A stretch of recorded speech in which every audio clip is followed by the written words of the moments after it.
开山府。一年又一年过去了，程香16岁的生日到了。这一天，他恭恭敬敬地对师傅说：“师傅，谢谢您这8年来每天教我武功，还对我这么好。现在我要去华山把母亲救出来了。”师傅笑了：“程香，我很高兴有你这个弟子，你很孝顺，也很努力。通过这8年勤奋刻苦的练习，你的武功已经学好了。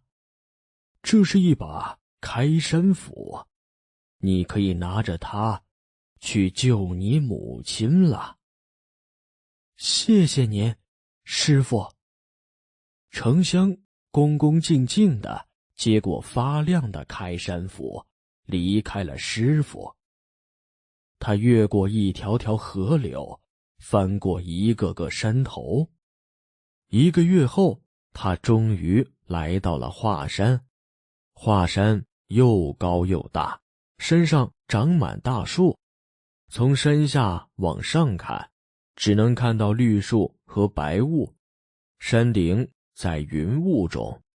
程香站在山下，大声喊：“母亲，你在哪儿？”可是没有人回答他。他拿好斧子往山顶爬去，山路上全是石头和大树，他爬了2天才爬到山顶。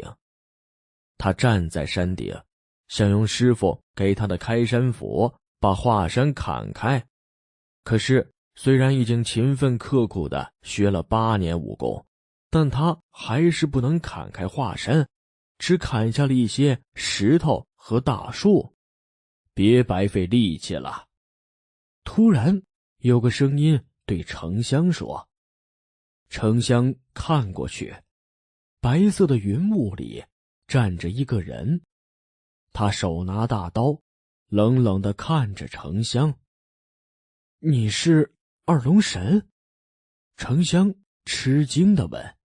“是我。”二龙神说，“你是砍不开华山的，不要白费力气了。”程香说：“舅舅，这么多年过去了，请您放了我母亲，让我们一家团圆吧。”二龙神冷冷地说：“你母亲不遵守天规，这是她的惩罚。